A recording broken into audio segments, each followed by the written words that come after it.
Good morning. Not sure how long this battery pack will last here. It looked like it might be ready to go out. So if it does, I'll just speak louder.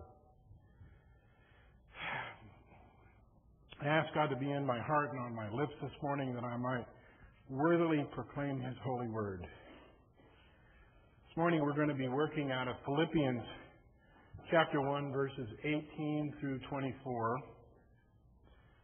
If you want to pull that up, we'll be jumping around, not as much as last time. Not quite as much. We're going to talk about how to go strong after God. Or in other words, what is authentic worship? What is authentic worship? And I'll try not to be, I feel like I'm mumbly mouth this morning, so if I slur my words or something, maybe it was the coffee was too strong, I don't know. Philippians 1:18 through 24, it reads, and Paul's talking about people that use the name of Christ for their own ends. And he says, "What then? Only that in every way, whether in pretense or in truth, Christ is proclaimed. And in this I rejoice. Yes, I will rejoice. For I know that this will turn out for my deliverance through your prayers and the provisions of the Spirit of Jesus Christ, according to my earnest expectation and hope that I will not be put to shame in anything, but that with all boldness Christ will even now, as always, be exalted in my body, whether by life or by death.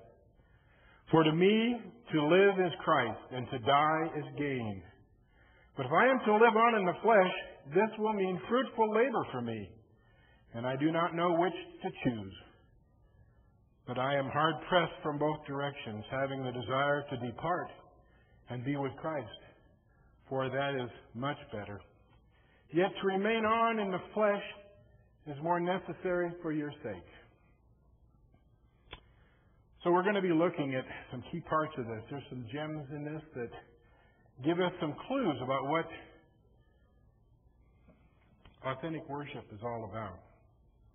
Now, it may surprise you, but the New Testament reveals a stunning silence about the outward place and forms of worship. Rather, it shows a radical intensification of worship as an inner Godward experience of the heart that's manifested in everyday life. The silence about outward forms is obvious in the fact that the gathered life of the church is never called worship in the New Testament. And the main Old Testament word for worship, proskuneo, is virtually absent from the New Testament letters. The intensification of worship as an inner Godward experience of the heart is seen in the words of Jesus when He said that the hour was coming, and we know now the hour is, when worship will not be located in Samaria or Jerusalem, but will be in spirit and in truth. John 4:21 through 23. An inner spiritual reality replaces geographical realities or localities. And we see again in Matthew 15, verses 8 and 9, when Jesus says, "This people honors me with their lips, but their heart is far from me. In vain do they worship me." Worship that does not come from the heart is vain and empty. It is not authentic worship. In fact, it is no worship at all. You can see it also in Romans 12, verse 1, when Paul says that Christians should present our bodies to God in daily obedience to His will as a spiritual service or sacrifice of worship. So I conclude, and I think you will too, that the essence of worship is not external. It's not external, localized acts, but an inner Godward experience that comes out not primarily in church services, although they're important too, but primarily in a daily expression of allegiance to God, in your sex life, in the way you handle your money, or keep your marriage vows, or how you speak up for Christ. Now today I want to try to identify what the essence of that inner experience is that we call worship. If it is not essentially an outward act, but an experience of the heart, what is that experience? Now, I take it as a given that worship, whether an inner act or of the heart, or an outer act of the body, or of the congregation collectively, is a magnifying of God.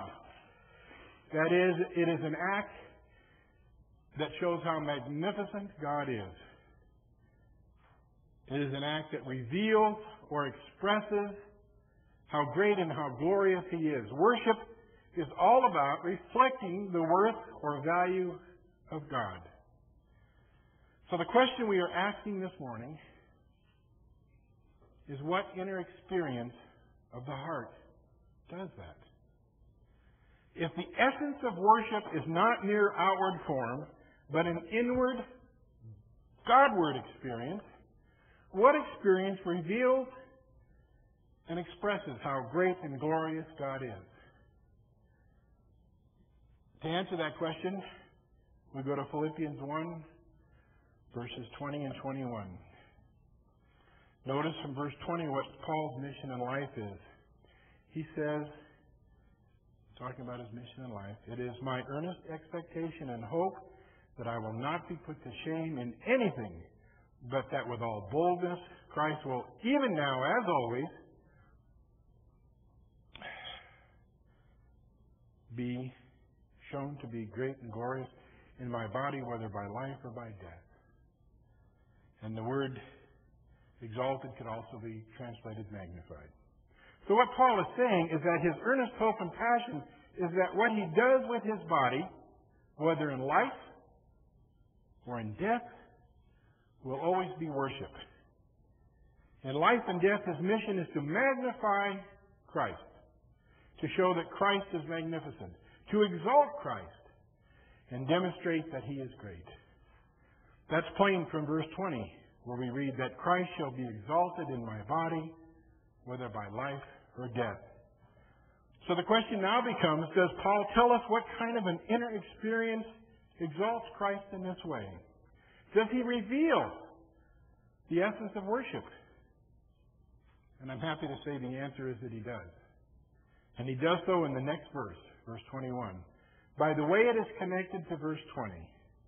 Notice the reference to life and death in verse 20, that Christ shall be exalted in my body, whether by life or death. And then notice the link up with the corresponding words live and die in the next verse, verse 21. For to me to live is Christ, and to die is gain. So life and death in verse 20 correspond to live and die in verse 21. The connection between the two verses is that verse 21 shows the basis for how living and dying can exalt or magnify Christ.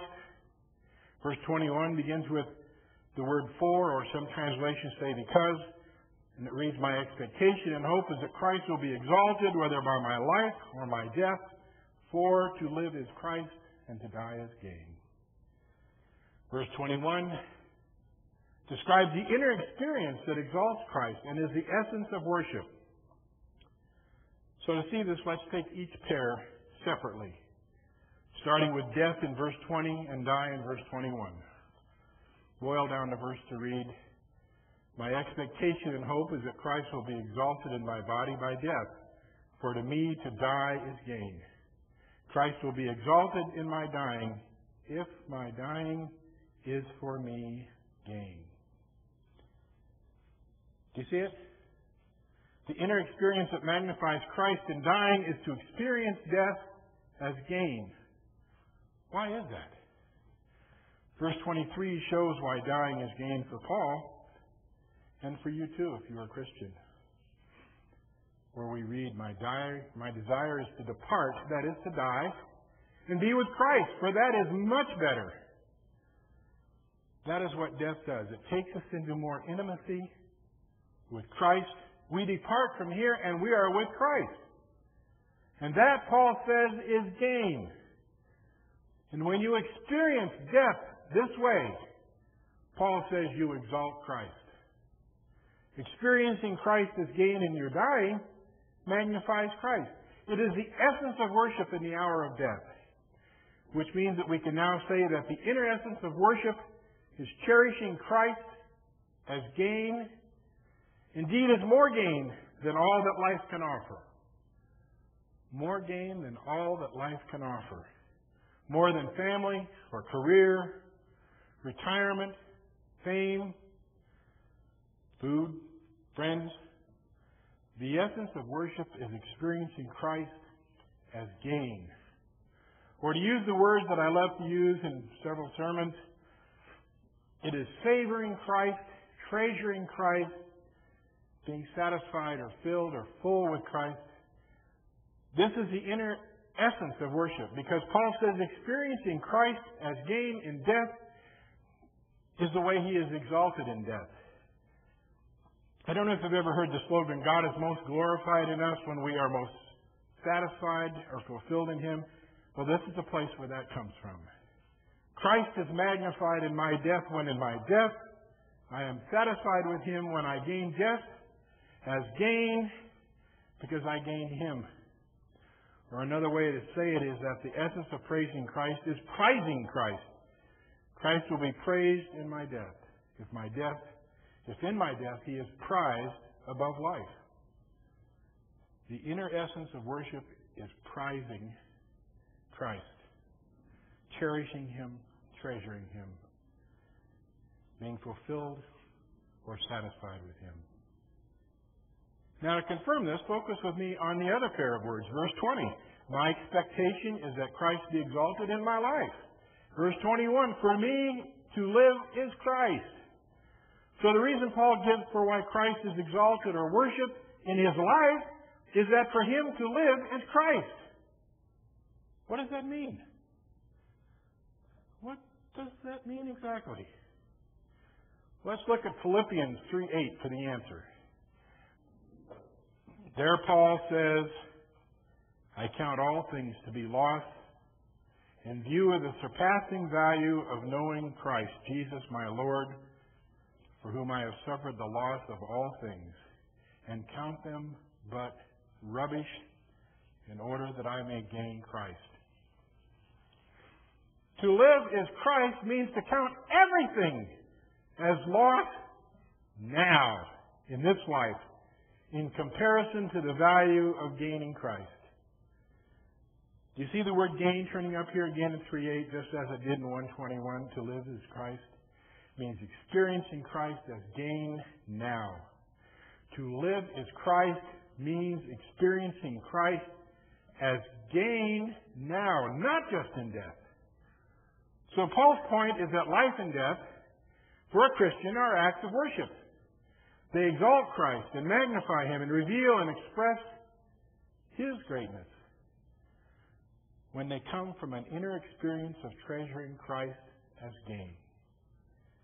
Christ is praised in death by being prized above life. And Christ is most glorified in life when we are most satisfied in Him, even before death.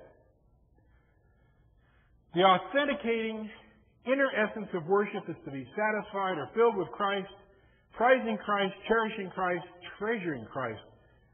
When I describe that what we do on Sunday morning is to go strong after God, this is what I mean. We are going strong after satisfaction in God. We are going strong after God as our prize. And going strong after God as our treasure, our soul food, our heart's desire, our spirit's pleasure.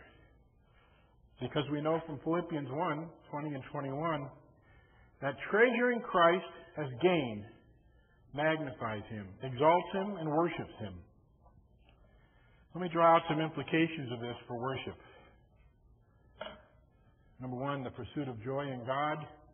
The pursuit of joy in God is not optional. It is our highest duty. You know, there are millions of Christians, sadly, who have absorbed a popular ethic that says it is morally defective to seek our happiness even in God. This is an absolutely dreadful, dreadly, spirit-killing philosophy. and is deadly for us